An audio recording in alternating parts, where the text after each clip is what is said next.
মোদের যাওয়ার সময় হলে কাটবে ঝাড়ের বাঁশ। দিনটি দিও জুমার খোদা, রমজানের দিও মাস। জোরে বলেন আল্লাহুম্মা আমিন। কথাটা কি বুঝতে পেরেছেন? আমাদের যখন যাওয়ার সময় হবে আল্লাহর কাছে দোয়া চাওয়া হচ্ছে, আল্লাহর কাছে দোয়া চেয়ে নেওয়া হচ্ছে যে আল্লাহ মোদের যাওয়ার যখন সময় হবে তখন দিনটি যেন জুমার হয় আর মাসটা যেন রমজানের হয়। মোদের যাওয়ার সময় হলে কাটবে ঝাড়ের বাঁশ, তবে দিনটি দিও জুমার খোদা, রমজানের দিও মাস। আল্লাহুম্মা আমিন। কাফনের কাপড় কাটবে যখন করবে গরম পানি, এ পাপীর কান শুনতে দিও তোমার মধুর বাণী।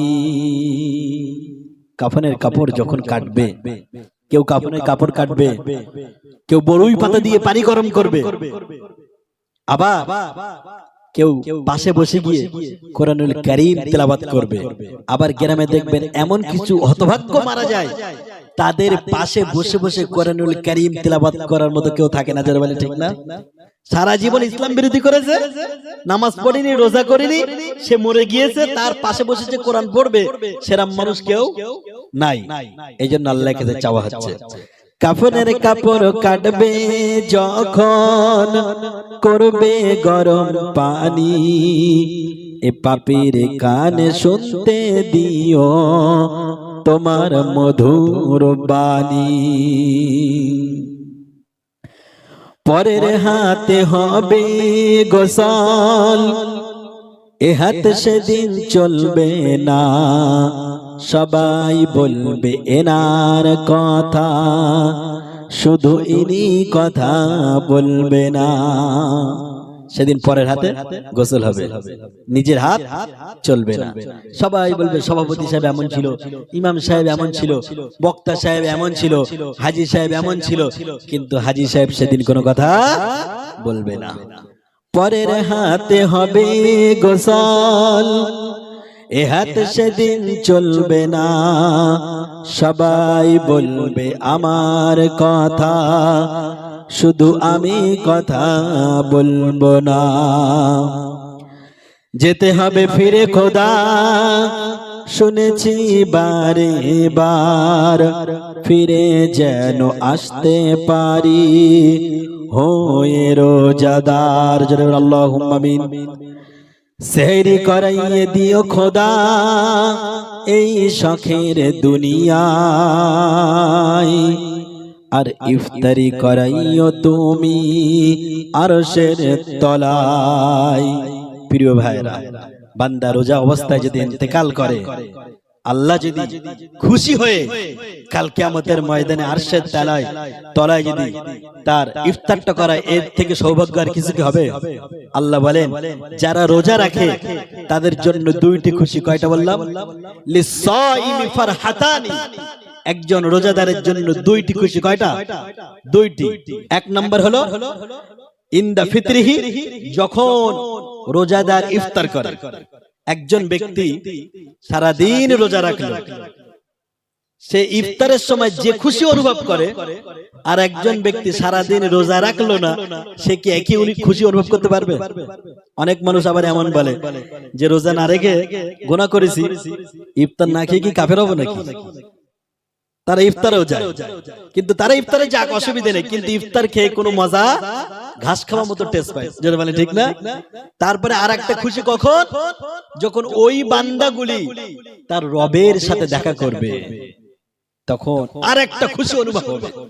আল্লাহ বলেন আস-সাওমু লি ওয়া নাজজি বিহি, বান্দা আমার জন্য রোজা রেখেছেন আর আমি বান্দার জন্য নিজে হাতে পুরস্কার দেব। জোরে বলেন সুবহানাল্লাহ।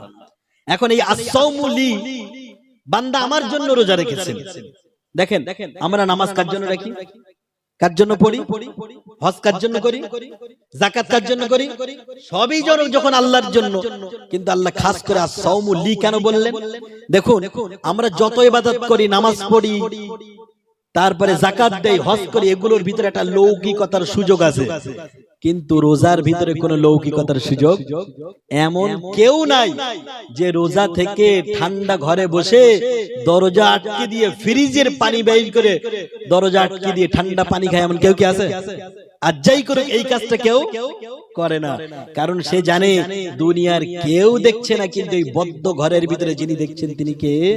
এই জন্য আল্লাহ বলছেন, বান্দা আস-সাওমু লি, বান্দা আমার জন্য রোজা রাখে, ওয়া আনা আজজি বিহি, আর আমি নিজে হাতে পুরস্কার দেব। জোরে বলেন সুবহানাল্লাহ।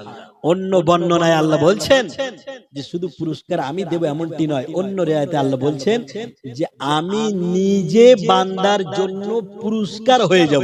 সুবহানাল্লাহ। এখন আল্লাহ যদি বান্দার জন্য, রোজাদার বান্দার জন্য পুরস্কার হয়ে যায়, তাহলে রোজাদার বান্দাদের জন্য আর কিছু কি দরকার আছে? আল্লাহ পুরস্কার হয়ে গেলে আর কোনো দরকার আছে? আব্দুল কাদের জিলানী রাহমাতুল্লাহ বড় আবেগ ভরে বলতেন, ওগো আল্লাহ, তুমি যদি আমাকে জান্নাত দাও, আর সেই জান্নাতের ভিতরে তোমার দেখা না পাই, তোমার দর্শন না পাই, তাহলে ওই জান্নাত আমি আব্দুল কাদের জিলানী আমার জন্য কোনো দরকার নাই। কথাটা কি বুঝতে পারছেন? যদি তুমি আমার জান্নাত দাও আর ওই জান্নাতে তোমার দিদার, তোমার দর্শন না পাই, তাহলে ওই জান্নাত আমি আব্দুল কাদের জিলানী আমার কোনো দরকার নাই।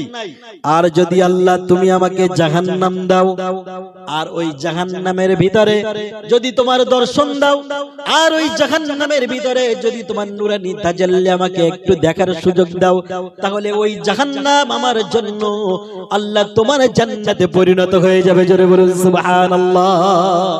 আল্লাহ, তোমার দর্শনটাই বড় জিনিস। এই জন্য আল্লাহ যদি বান্দার জন্য হয়ে যায়, তাহলে তো বান্দার আর কিচ্ছু পাওয়ার নেই। জোরে বলেন ঠিক না?